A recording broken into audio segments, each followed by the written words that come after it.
भवत्वं सदैव श्रीदत्तास्मान् पाहि देवादिदेव भावग्राय क्लेशहारीन् सुकीर्ते घोरात् कष्टादुद्धरास्मान् नमस्ते त्वं नो माता त्वं पिता प्तोऽधिपत्स्वं त्राता योगक्षेमकृत्सद्गुरुत्वं त्वं सर्वस्वं नो प्रभो विश्वमूर्ते घोरात् कष्टादुद्धरास्मान् नमस्ते पापं तापं व्याधिमादिं च दैन्यं भीतिं क्लेशं त्वं हराशु त्वदन्यं त्रातारं नो वीक्षयिषास्तजुते घोरात् कष्टादुद्धरास्मान् नमस्ते नान्यस्राता नापि दाता न भर्ता त्वत्तो देवं त्वं शरण्यो कहर्ता कुर्वात्रेयानुग्रहं पूर्णराते घोरात् कष्टादुद्धरास्मान् नमस्ते धर्मे प्रीतिं सन्मतिं देवभक्तिं सत्सङ्गाप्तिं देहि भुक्तिं च मुक्तिं भावासक्तिं चाखिलानन्दमूर्ते घोरात् कष्टादुद्धरास्मान् नमस्ते श्लोकपञ्चकमेतद्यो लोकमङ्गलवर्धनं प्रपठे नियतो भक्त्या स श्रीदत्तप्रियो भवेत् श्रीपादश्रीवल्लभत्वं सदैव श्रीदत्तास्मान् पाहि देवादिदेव भावग्राय क्लेशहारीन् सुकीर्ते घोरात् कष्टादुद्धरास्मान् नमस्ते त्वं नो माता त्वं पिता प्तोऽधिपत्स्वं त्राता योगक्षेमकृत्सद्गुरुत्वं त्वं सर्वस्वं नो प्रभो विश्वमूर्ते घोरात् कष्टादुद्धरास्मान् नमस्ते पापं तापं व्याधिमादिं च दैन्यं भीतिं क्लेशं त्वं हराशु त्वदन्यं त्रातारं नो वीक्षयिषास्तजुते घोरात् कष्टादुद्धरास्मान् नमस्ते नान्यस्राता नापि दाता न भर्ता त्वत्तो देवं त्वं शरण्यो कहर्ता कुर्वात्रेयानुग्रहं पूर्णराते घोरात् कष्टादुद्धरास्मान् नमस्ते धर्मे प्रीतिं सन्मतिं देवभक्तिं सत्सङ्गाप्तिं देहि भुक्तिं च मुक्तिं भावासक्तिं चाखिलानन्दमूर्ते घोरात् कष्टादुद्धरास्मान् नमस्ते श्लोकपञ्चकमेतद्यो लोकमङ्गलवर्धनं प्रपठे नियतो भक्त्या स श्रीदत्तप्रियो भवेत् श्रीपादश्रीवल्लभत्वं सदैव श्रीदत्तास्मान् पाहि देवादिदेव भावग्राय क्लेशहारीन् सुकीर्ते घोरात् कष्टादुद्धरास्मान् नमस्ते त्वं नो माता त्वं पिता प्तोऽधिपत्स्वं त्राता योगक्षेमकृत्सद्गुरुत्वं त्वं सर्वस्वं नो प्रभो विश्वमूर्ते घोरात् कष्टादुद्धरास्मान् नमस्ते पापं तापं व्याधिमादिं च दैन्यं भीतिं क्लेशं त्वं हराशु त्वदन्यं त्रातारं नो वीक्षयिषास्तजुते घोरात् कष्टादुद्धरास्मान् नमस्ते नान्यस्राता नापि दाता न भर्ता त्वत्तो देवं त्वं शरण्यो कहर्ता कुर्वात्रेयानुग्रहं पूर्णराते घोरात् कष्टादुद्धरास्माणमस्ते धर्मे प्रीतिं सन्मतिं देवभक्तिं सत्संगाप्तिं देहि भुक्तिं च मुक्तिं भावासक्तिं चाखिलानन्दमूर्ते घोरात् कष्टादुद्धरास्माणमस्ते श्लोक पंचकमेतद्यो लोकमङ्गलवर्धनं प्रपठे नियतो भक्त्या स श्रीदत्तप्रियो भवेत् श्रीपाद श्रीवल्लभत्वं सदैव श्रीदत्तस्मान् पाहि देवादिदेव भावग्राह्य क्लेशहारीन् सुकीर्ते घोरात् कष्टादुद्धरास्माणमस्ते त्वं नो माता त्वं पिता दीपत्स्वं त्राता योगक्षेमकृत्सद्गुरुत्वं त्वं सर्वस्वं नो प्रभो विश्वमूर्ते घोरात् कष्टादुद्धरास्माणमस्ते पापं तापं व्याधिमादिं च दैन्यं भीतिं क्लेशं त्वं हराशु त्वदन्यं त्रातारं नो वीक्षयिषास्तजूर्ते घोरात् कष्टादुद्धरास्माणमस्ते नान्यस्राता नापि दाता न भर्ता त्वत्तो देवं त्वं शरण्यो कहर्ता कुर्वात्रेयानुग्रहं पूर्णराते घोरात् कष्टादुद्धरास्माणमस्ते धर्मे प्रीतिं सन्मतिं देवभक्तिं सत्संगाप्तिं देहि भुक्तिं च मुक्तिं भावासक्तिं चाखिलानन्दमूर्ते घोरात् कष्टादुद्धरास्माणमस्ते श्लोक पंचकमेतद्यो लोकमङ्गलवर्धनं प्रपठे नियतो भक्त्या स श्रीदत्तप्रियो भवेत् श्रीपाद श्रीवल्लभत्वं सदैव श्रीदत्तस्मान् पाहि देवादिदेव भावग्राह्य क्लेशहारीन् सुकीर्ते घोरात् कष्टादुद्धरास्माणमस्ते त्वं नो माता त्वं पिता दीपत्स्वं त्राता योगक्षेमकृत्सद्गुरुत्वं त्वं सर्वस्वं नो प्रभो विश्वमूर्ते घोरात् कष्टादुद्धरास्माणमस्ते पापं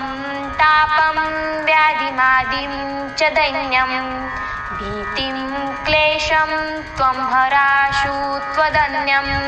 त्रातारं नो वीक्षयिषास्तजूर्ते घोरात् कष्टादुद्धरास्माणमस्ते नान्यस्राता नापि दाता न भर्ता त्वत्तो देवं त्वं शरण्यो कहर्ता कुर्वात्रेयानुग्रहं पूर्णराते घोरात् कष्टादुद्धरास्माणमस्ते धर्मे प्रीतिं सन्मतिं देवभक्तिं सत्संगाप्तिं देहि भुक्तिं च मुक्तिं भावासक्तिं चाखिलानन्दमूर्ते घोरात् कष्टादुद्धरास्माणमस्ते श्लोक पंचकमेतद्यो लोकमङ्गलवर्धनं प्रपठे नियतो भक्त्या स श्रीदत्तप्रियो भवेत् श्रीपाद श्रीवल्लभत्वं सदैव श्रीदत्तस्मान् पाहि देवादिदेव भावग्राह्य क्लेशहारीन् सुकीर्ते घोरात् कष्टादुद्धरास्माणमस्ते त्वं नो माता त्वं पिता तोदिपत्स्वं त्राता योगक्षेमकृत्सद्गुरुत्वं त्वं सर्वस्वं नो प्रभो विश्वमूर्ते घोरात् कष्टादुद्धरास्माणमस्ते पापं तापं व्याधिमादिं च दैन्यं भीतिं क्लेशं त्वं हराशु त्वदन्यं त्रातारं नो वीक्षयिषास्तजुते घोरात् कष्टादुद्धरास्माणमस्ते नान्यस्राता नापि दाता न भर्ता त्वत्तो देवं त्वं शरण्यो कहर्ता कुर्वात्रेयानुग्रहं पूर्णराते घोरात् कष्टादुद्धरास्माणमस्ते धर्मे प्रीतिं सन्मतिं देवभक्तिं सत्सङ्गाप्तिं देहि भुक्तिं च मुक्तिं भावासक्तिं चाखिलानन्दमूर्ते घोरात् कष्टादुद्धरास्माणमस्ते श्लोकपञ्चकमेतद्यो लोकमङ्गलवर्धनं प्रपठे नियतो भक्त्या स श्रीदत्तप्रियो भवेत् श्रीपादश्रीवल्लभत्वं सदैव श्रीदत्तास्मान् पाहि देवादिदेव भावग्राह्य क्लेशहारीन् सुकीर्ते घोरात् कष्टादुद्धरास्माणमस्ते त्वं नो माता त्वं पिता तोदिपत्स्वं त्राता योगक्षेमकृत्सद्गुरुत्वं त्वं सर्वस्वं नो प्रभो विश्वमूर्ते घोरात् कष्टादुद्धरास्माणमस्ते पापं तापं व्याधिमादिं च दैन्यं भीतिं क्लेशं त्वं हराशु त्वदन्यं त्रातारं नो वीक्षयिषास्तजुते घोरात् कष्टादुद्धरास्माणमस्ते नान्यस्राता नापि दाता न भर्ता त्वत्तो देवं त्वं शरण्यो कहर्ता कुर्वात्रेयानुग्रहं पूर्णराते घोरात् कष्टादुद्धरास्माणमस्ते धर्मे प्रीतिं सन्मतिं देवभक्तिं सत्सङ्गाप्तिं देहि भुक्तिं च मुक्तिं भावासक्तिं चाखिलानन्दमूर्ते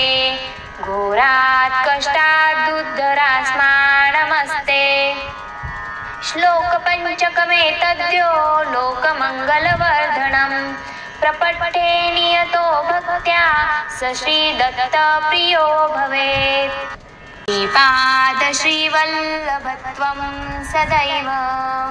श्रीदत्तास्मान् पाहि देवादिदेव भावग्राह्य क्लेशहारीन् सुकीर्ते घोरात् कष्टादुद्धरास्माणमस्ते त्वं नो माता त्वं पिता तोदिपत्स्वं त्राता योगक्षेमकृत्सद्गुरुत्वं त्वं सर्वस्वं नो प्रभो विश्वमूर्ते घोरात् कष्टादुद्धरास्माणमस्ते पापं तापं व्याधिमादिं च दैन्यं भीतिं क्लेशं त्वं हराशु त्वदन्यं त्रातारं नो वीक्षयिषास्तजुते घोरात् कष्टादुद्धरास्माणमस्ते नान्यस्राता नापि दाता न भर्ता त्वत्तो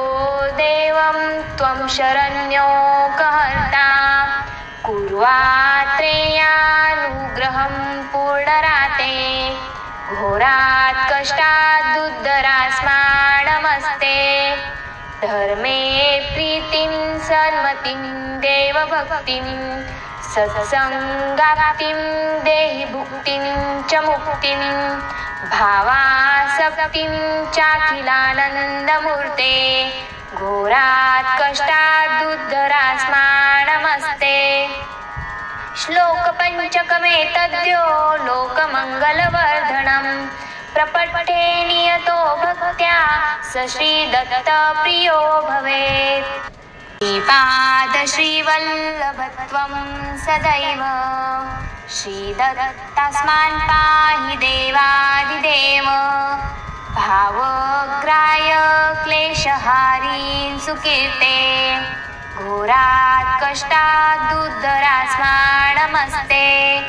त्वं नो माता त्वं पिता प्तोदिपत्स्वं त्राता योगक्षेमकृत्सद्गुरुत्वं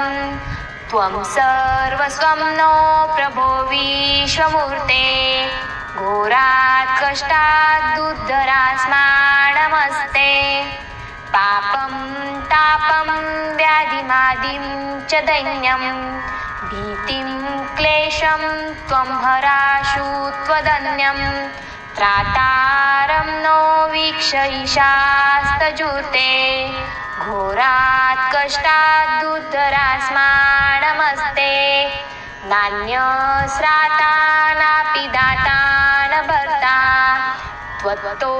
देवं त्वं शरण्यो कहर्ता कुर्वात्रेयानुग्रहं पूर्णराते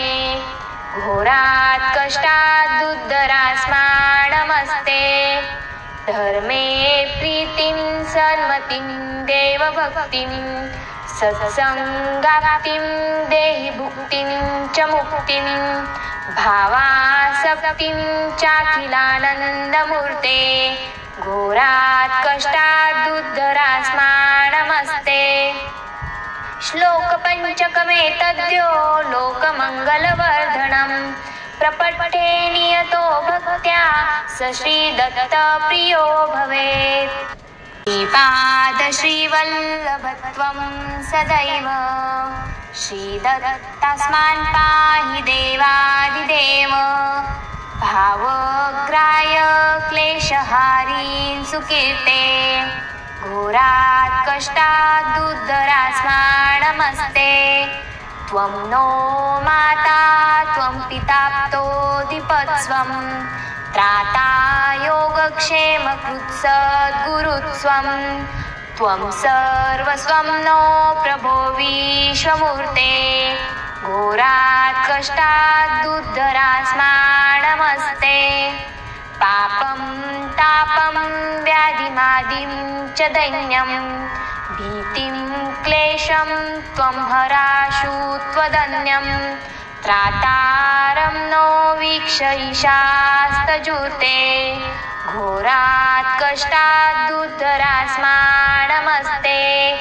नान्यस्राता नापि दाता न भर्ता त्वत्तो देवं त्वं शरण्यो कहर्ता कुर्वात्रेयानुग्रहं पूर्णराते घोरात् कष्टादुद्धरास्माणमस्ते। धर्मे प्रीतिं सन्मतिं देवभक्तिं सत्संगाप्तिं देहि भुक्तिं च मुक्तिं भावासक्तिं चाखिलानन्दमूर्ते घोरात् कष्टादुद्धरास्माणमस्ते। श्लोकपञ्चकमेतद्यो लोकमङ्गलवर्धनं प्रपठे नियतो भक्त्या स श्रीदत्तप्रियो भवेत्। श्रीपादश्रीवल्लभत्वं सदैव श्रीदत्तास्मान् पाहि देवादिदेव भावग्राह्य क्लेशहारीन् सुकीर्ते घोरात् कष्टादुद्धरास्माणमस्ते। त्वं नो माता त्वं पिता प्तोदिपत्स्वं त्राता योगक्षेमकृत्सद्गुरुत्वं त्वं सर्वस्वं नो प्रभो विश्वमूर्ते घोरात् कष्टादुद्धरास्माणमस्ते। पापं तापं व्याधिमादिं च दैन्यं भीतिं क्लेशं त्वं हराशु त्वदन्यं त्रातारं नो वीक्षयिषास्तजुते घोरात् कष्टादुद्धरास्माणमस्ते नान्यस्राता नापि दाता न भर्ता त्वत्तो देवं त्वं शरण्यो कहर्ता कुर्वात्रेयानुग्रहं पूर्णराते घोरात् कष्टादुद्धरास्माणमस्ते धर्मे प्रीतिं सन्मतिं देवभक्तिं सत्संगाप्तिं देहि भुक्तिं च मुक्तिं भावासक्तिं चाखिलानन्दमूर्ते घोरात् कष्टादुद्धरास्माणमस्ते श्लोकपञ्चकमेतद्यो लोकमङ्गलवर्धनं प्रपठे नियतो भक्त्या स श्रीदत्तप्रियो भवेत्।